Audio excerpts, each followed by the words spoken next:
जी हाँ दोस्तों, जैसे ही दूसरा वनडे महामुकाबला खत्म हुआ, उसके तुरंत बाद तीसरे और सबसे निर्णायक वनडे के लिए बीसीसीआई ने कप्तान केएल राहुल के साथ मिलकर बिजली की तेजी से एक ऐसा ताबड़तोड़ फैसला ले लिया जिसने पूरे क्रिकेट जगत को हिलाकर रख दिया है। जी हाँ, इस बार कप्तान राहुल ने सिर्फ मामूली बदलाव नहीं किए, बल्कि तीसरे और आखिरी वनडे के लिए एक दो नहीं बल्कि सीधे तीन दहाड़ते हुए नए शेरों की एंट्री करा दी है, जिनके नाम सुनते ही साउथ अफ्रीकी ड्रेसिंग रूम में खलबली मच गई है। यहाँ तक कि टेम्बा बाबूमा के चेहरे पर तनाव और डर साफ साफ देखने को मिल रहा है, क्योंकि अब जो टीम मैदान पर उतरने वाली है वो सिर्फ खेलने नहीं बल्कि तबाही मचाने और इतिहास पलटने उतर रही है। दोस्तों, दूसरे वनडे के खत्म होते ही पूरा क्रिकेट माहौल इस तीसरे और आखिरी मुकाबले पर अटक गया है। हर कोई जानना चाहता है कि इस बार भारत कैसा जवाब देगा और कौन कौन खिलाड़ी मैदान पर उतरेंगे। और इसी बीच कप्तान केएल राहुल और हेड कोच गौतम गंभीर ने ऐसा फैसला सुना दिया है जिसने पूरे क्रिकेट जगत में एक बड़ा तूफान खड़ा कर दिया है। जी हाँ दोस्तों, तीसरे फैसला कराने वाले वनडे को किसी भी हालत में जीतने के लिए राहुल ने प्लेइंग 11 में एक दो नहीं बल्कि तीन चौका देने वाले और हैरान कर देने वाले बड़े बदलाव कर दिए हैं। एक खिलाड़ी चोट के कारण बाहर हो गया है, जबकि दो खिलाड़ियों को खराब प्रदर्शन की वजह से सीधे बाहर का रास्ता दिखा दिया गया है। उनकी जगह टीम में 3 धुरंधर खिलाड़ियों की धमाकेदार एंट्री हुई है। अब ये टीम सिर्फ जीतने नहीं बल्कि मैच को एक तरफा बनाने के मूड में नजर आ रही है। पहले वनडे में जहां भारत ने 17 रनों से शानदार जीत दर्ज की थी, वहीं दूसरे वनडे में कुछ खिलाड़ियों के निराशाजनक प्रदर्शन ने टीम को मजबूत स्थिति से पीछे धकेल दिया। इसी वजह से कप्तान राहुल और बीसीसीआई ने बिना देर किए दूसरे वनडे के तुरंत बाद तीसरे मैच के लिए पूरा प्लान बदल डाला। कुछ खिलाड़ियों को सीधा बाहर कर दिया गया और उनकी जगह उन भूखे शेरों को टीम में शामिल कर लिया गया है, जिनके आने से साउथ अफ्रीका की टीम पूरी तरह टेंशन में आ गई है। अब तीसरे वनडे की भारतीय टीम पहले से ज्यादा अटैकिंग, ज्यादा बैलेंस्ड और ज्यादा खतरनाक होने वाली है, क्योंकि कप्तान केएल राहुल ने न केवल बदलाव किए हैं बल्कि 2 अनुभवी मैच विनर्स को भी वापस टीम में जगह दी है। और जैसे ही दूसरा वनडे खत्म हुआ, उसके तुरंत बाद तीसरे मुकाबले के लिए नई प्लेइंग 11 का ऐलान कर दिया गया है। तीसरे वनडे में आपको देखने को मिलेगी एक नई भारतीय टीम, नई ओपनिंग जोड़ी, नया मिडिल ऑर्डर और नए ऑलराउंडर। तो दोस्तों, वीडियो के अंत तक हमारे साथ बने रहिए, क्योंकि इस वीडियो में हम आपको बताएंगे तीसरे वनडे मुकाबले से जुड़ी पूरी जानकारी। आखिर तीसरा वनडे कब है, कहां खेला जाएगा, किस चैनल पर इसका लाइव टेलीकास्ट होगा और कैसी होने वाली है कप्तान राहुल की नई प्लेइंग 11। लेकिन उससे पहले आप सभी एक कमेंट जरूर कीजिए कि तीसरे वनडे में कौन सा भारतीय बल्लेबाज सबसे ज्यादा रन बरसाने वाला है। क्या आपको लगता है कि ऋतुराज और विराट एक बार फिर से अफ्रीकी गेंदबाजों की धज्जियां उड़ाते नजर आएंगे, या फिर कोई नया खिलाड़ी इस मुकाबले में धमाका करने वाला है? अपनी राय कमेंट सेक्शन में जरूर बताएं और साथ ही ये भी बताएं कि आखिरी वनडे कौन सी टीम जीतने वाली है। देखते हैं किसकी सोच सबसे ज्यादा सटीक बैठती है। अब चलिए, आपका समय बिल्कुल भी बर्बाद किए बिना आगे बढ़ते हैं। मुकाबले की बात करें तो आपको बता दें कि भारत और साउथ अफ्रीका के बीच 3 मैचों की इस वनडे सीरीज का तीसरा और आखिरी रोमांचक मुकाबला 6 दिसंबर 2025 को विशाखापट्टनम के doctor YS Rajasekhara international cricket stadium में खेला जाएगा। मैच का समय पहले और दूसरे वनडे की तरह ही 1:30 बजे से रहेगा, जबकि टॉस ठीक 1 बजे होगा। अब बात करते हैं कि भारत में इस मैच का लाइव टेलीकास्ट कहां देख पाएंगे। अगर आप अपने मोबाइल पर मैच देखना चाहते हैं तो जियो हॉटस्टार ऐप पर लाइव टेलीकास्ट उपलब्ध रहेगा। वहीं इस टीवी पर इस मुकाबले का पूरा आनंद आप स्टार स्पोर्ट्स नेटवर्क के चैनलों पर ले सकते हैं, जहां आपको हिंदी, अंग्रेजी और कई भारतीय भाषाओं में कमेंट्री सुनने को मिलेगी। तो दोस्तों, तैयार हो जाइए भारत और साउथ अफ्रीका के बीच होने वाले इस आखिरी और धमाकेदार वनडे मुकाबले के लिए, क्योंकि इस तीसरे मैच में एक बार फिर से देखने को मिलेगा विस्फोटक क्रिकेट एक्शन, रोमांच और जबरदस्त जज्बा। अब दोस्तों, शेड्यूल, टाइमिंग और लाइव स्ट्रीमिंग की बात हो चुकी है। अब बढ़ते हैं उस सबसे जरूरी हिस्से की तरफ, हेड टू हेड आंकड़ों की। आखिर तीसरे वनडे महामुकाबले में किस टीम का पलड़ा ज्यादा भारी नजर आता है? क्या भारतीय टीम इस निर्णायक वनडे को जीतने की सबसे बड़ी दावेदार है, या फिर साउथ अफ्रीका एक बार फिर टेस्ट सीरीज की तरफ वनडे सीरीज पर भी कब्जा जमाने का दम रखती है? तो दोस्तों, आपको बता दें कि भारत और साउथ अफ्रीका के बीच इस मैदान पर अब तक सिर्फ 5 वनडे मुकाबले खेले गए हैं। इनमें से 3 मैचों के भारत ने जीत हासिल की है, जबकि साउथ अफ्रीका सिर्फ 2 मुकाबले जीत पाया है। और क्योंकि इस बार भारत अपनी सरजमी पर खेल रहा है, इसलिए तीसरे वनडे में भी भारतीय टीम आंकड़ों के हिसाब से साउथ अफ्रीका पर भारी नजर आ रही है। हालांकि दोस्तों, साउथ अफ्रीका को हल्के में लेना सबसे बड़ी भूल होगी। आपने देखा ही कि टेस्ट सीरीज में टेम्बा बाबूमा ने अपने चालाक कप्तानी दिमाग और शार्प माइंडसेट से भारत को 0-2 से हराकर सबको हैरान कर दिया था। अब असली सवाल यह है कि क्या तीसरे वनडे में साउथ अफ्रीका कोई बड़ा चमत्कार करने में सफल होता है या फिर भारत एक बार फिर से इतिहास दोहराकर सीरीज पर कब्जा जमा लेता है। दोस्तों, हमने आपको भारत और साउथ अफ्रीका के बीच होने वाले तीसरे वनडे की A to Z जानकारी दे दी है। अब आगे बढ़ते हैं उस पल की ओर जिसका आपको सबसे ज्यादा इंतजार है, तीसरे वनडे में खेलने वाले 11 बब्बर शेरों की बात। जी हां, अब हम बात करने वाले हैं उन 11 धुरंधर खिलाड़ियों की जो तीसरे और आखिरी वनडे मुकाबले में साउथ अफ्रीका को मात देने के लिए पूरी तरह तैयार है। लेकिन उससे पहले जरा सोचिए, अगर तीसरा वनडे आखिरी ओवर में पहुंच चुका हो, भारत को जीत के लिए चाहिए 6 गेंदों में 22 रन और सामने खड़ा हो साउथ अफ्रीका का death over specialist Kagiso Rabada, जिसकी 150 की रफ्तार हर बल्लेबाज के होश उड़ा देती है।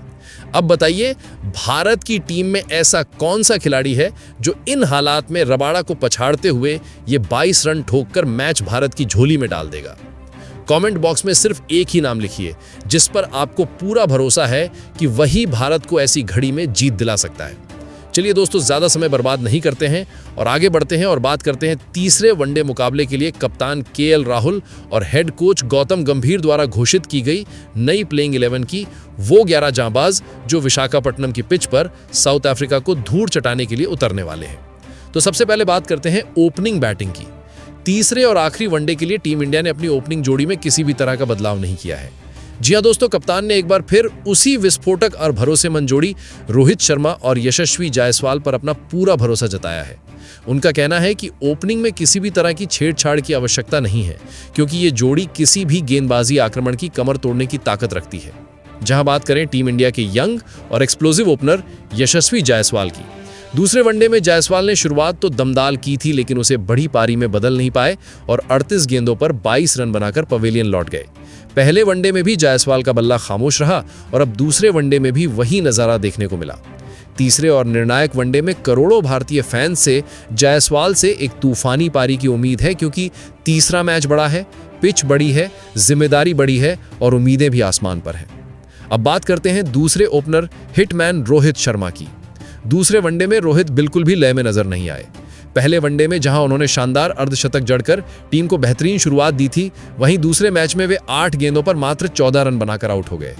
टीम को उम्मीद थी कि जायसवाल के जल्दी आउट होने के बाद रोहित और विराट पारी को संभालेंगे, मगर हिटमैन भी कुछ खास नहीं कर पाए। अब तीसरे और आखिरी वनडे में फैंस यही उम्मीद कर रहे हैं कि रोहित शर्मा एक नई रणनीति, नए जोश और अपने पुराने तूफानी तेवरों के साथ मैदान पर वापसी करेंगे और भारत को एक विस्फोटक शुरुआत प्रदान करेंगे। जिस तरह रोहित शर्मा पावर प्ले में किसी भी बॉलर की लाइन और लेंथ की धज्जियां उड़ा देते हैं, ठीक उसी तरह इस निर्णायक मुकाबले में भी हिटमैन से एक बड़ी मैच विनिंग पारी की उम्मीद बिल्कुल जायज है। अब दोस्तों, नंबर 3 पर आते ही जिस खिलाड़ी का नाम सबसे पहले दिमाग में चमकता है, वो है भारत की बल्लेबाजी के असली स्तंभ किंग विराट कोहली। दूसरे वनडे में एक बार फिर विराट ने साबित कर दिया कि आखिर क्यों उन्हें दुनिया का सबसे भरोसेमंद बल्लेबाज कहा जाता है। हालात कितने भी मुश्किल क्यों ना हो, चुनौती कितनी भी बड़ी क्यों ना हो, कोहली हमेशा फ्रंट फुट पर खेलते हैं और टीम को दबाव से निकालकर बाहर लाने का काम करते हैं। इस मैच में भी उन्होंने वही पुराना क्लास, वही एक्सपीरियंस और वही महारत दिखाया। शुरुआत में पिच थोड़ी धीमी थी, गेंद थोड़ा रुककर आ रही थी, लेकिन विराट ने अपने तजुर्बे का पूरा फायदा उठाया। उन्होंने बेहद सटीकता के साथ अपनी पारी को सेट किया और फिर जैसे ही टाइमिंग मिली, साउथ अफ्रीका के हर गेंदबाज की लय बिगाड़ दी। विराट ने 93 गेंदों पर 102 रन की क्लासिकल शतकीय पारी खेली, जिसमें उनके बल्ले से 7 चौके और 5 शानदार छक्के निकले। शुरुआत में स्ट्राइक रोटेट करके बॉलर पर प्रेशर बनाया और सेट होने के बाद पूरी तरह हमलावर मोड में नजर आए। किंग कोहली का यह शतक सिर्फ रन नहीं था, ये एक बड़ा स्टेटमेंट था कि बड़े मैचों में असली खिलाड़ी कौन है। अब तीसरे और आखिरी वनडे में फैंस को उनसे एक और ऐसी ही मैच डिफाइनिंग पारी की उम्मीद रहेगी, जिससे भारत सीरीज अपने नाम कर सके। अब दोस्तों, नंबर 4 पर आता है वो नाम जिसने दूसरे वनडे में हर भारतीय फैन का दिल जीत लिया। भारत के सबसे स्टाइलिश, टेक्निकल और भरोसेमंद टॉप ऑर्डर बल्लेबाज ऋतुराज गायकवाड़। दूसरे वनडे में उन्होंने वही कर दिखाया जिसकी उम्मीद करोड़ों भारतीय फैंस कर रहे थे। ऐसी धुआंधार और ताबड़तोड़ पारी जिसने साउथ अफ्रीका के गेंदबाजों की पूरी लय हिलाकर रख दी। ऋतुराज ने बेहद समझदारी से शुरुआत की, पिच को पढ़ा, टाइमिंग को समझा और फिर एक बार सेट होने के बाद उन्होंने ऐसे स्ट्रोक्स खेले कि हर शॉट से क्लास टपक रही थी। उन्होंने 83 गेंदों पर 105 रन की शानदार शतकीय पारी खेली, जिसमें 12 चौके और 3 शानदार छक्के शामिल थे। उनकी पारी की सबसे बड़ी खूबी थी उनका कॉन्फिडेंस। चाहे बैकफुट पंच हो, कवर ड्राइव हो या फिर स्पिनर्स के खिलाफ हवा में उछाले गए शॉट, हर गेंद पर ऋतुराज का टच दिख रहा था। अब तीसरे और आखिरी वनडे में भी फैंस को उम्मीद है कि ऋतुराज एक बार फिर अपना बल्ला गरजाएंगे और भारत को सीरीज जिताने वाली एक और बड़ी पारी खेलकर दिखाएंगे। अब दोस्तों, नंबर 5 की बारी आती है टीम के कप्तान और भारतीय बल्लेबाजी के सबसे शांत, समझदार और भरोसेमंद चेहरे केएल राहुल की। दूसरे वनडे में राहुल ने एक बार फिर बता दिया कि क्यों वो मिडिल ऑर्डर की सबसे बड़ी मजबूती है। जहां एक तरफ टीम को पारी को संभालने की जरूरत थी, वहीं दूसरी ओर तेजी से रन भी चाहिए थे। राहुल ने दोनों जिम्मेदारियां एक सच्चे लीडर की तरह निभाई। उन्होंने 43 गेंदों पर नाबाद 66 रन जड़े, जिसमें 6 चौके और 2 खूबसूरत छक्के शामिल थे। उनकी पारी की सबसे खास बात थी उनका ठंडा दिमाग और शांत स्वभाव। उन्होंने किसी भी तरह की जल्दबाजी नहीं दिखाई, बल्कि हर गेंद को उसकी मेरिट पर खेलते हुए भारत को 358 के विशाल स्कोर तक पहुंचा दिया। ये पारी सिर्फ रन नहीं थी, ये संदेश था कि टीम इंडिया की धड़कन कौन है। अब तीसरे और आखिरी वनडे में पूरे देश की निगाहें इसी बात पर होंगी कि क्या केएल राहुल एक बार फिर अपनी शांत लेकिन तूफानी बल्लेबाजी से भारत को सीरीज जीत दिला पाएंगे। अब दोस्तों, नंबर 6 पर आते हैं और यहाँ कप्तान राहुल ने एक बड़ा बदलाव किया है। जी हाँ, तीसरे वनडे के लिए राहुल ने वॉशिंगटन सुंदर को प्लेइंग 11 से बाहर कर दिया है। पहले और दूसरे दोनों वनडे में उन्हें मौका दिया गया, लेकिन दोनों ही मैचों में सुंदर पूरी तरह फ्लॉप साबित हुए। ना बल्लेबाजी में दम दिखा, ना गेंदबाजी में कोई प्रभाव दिखा पाए। इसी वजह से कप्तान राहुल ने बड़ा फैसला लेते हुए सुंदर को बाहर कर दिया है और उनकी जगह पर टीम में वापसी कराई है विस्फोटक ऑलराउंडर नीतीश कुमार रेड्डी। जी हाँ दोस्तों, नीतीश कुमार रेड्डी अपने आक्रामक बैटिंग स्टाइल और तेज तर्रार मीडियम पेस गेंदबाजी के लिए ही नहीं, बल्कि मैच के महत्वपूर्ण मौकों पर गेम बदल देने की अपनी काबिलियत के लिए भी जाने जाते हैं। उनकी वापसी से भारत का मिडिल ऑर्डर और ऑलराउंड विभाग दोनों ही एकदम मजबूत, संतुलित और खतरनाक हो जाते हैं।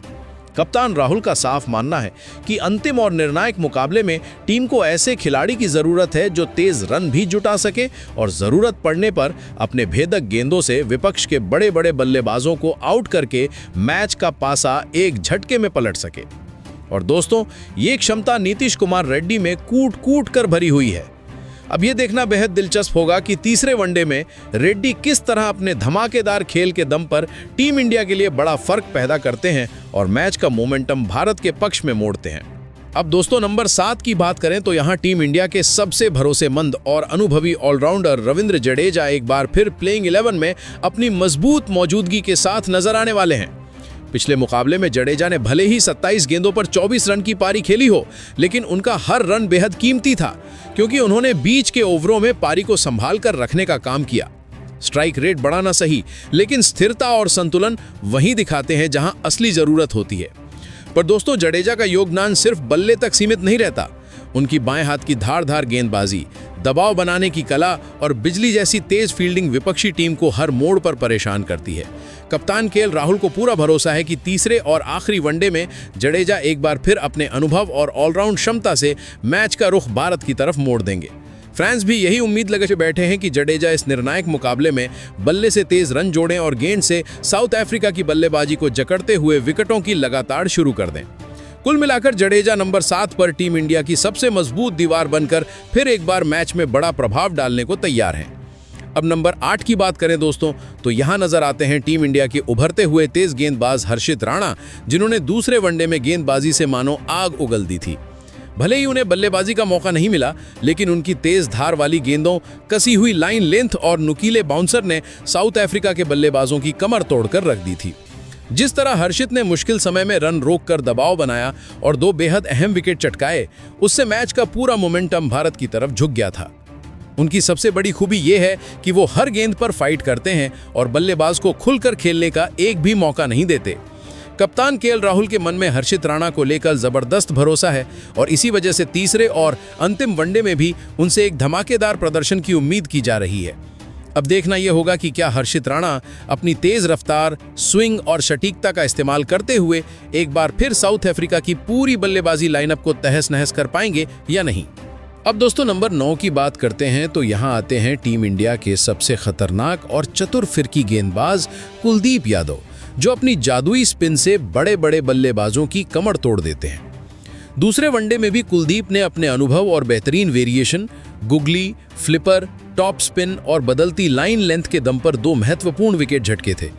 उनकी गेंदबाजी में सबसे खास बात यह है कि वो बल्लेबाज को पढ़कर गेंद डालते हैं।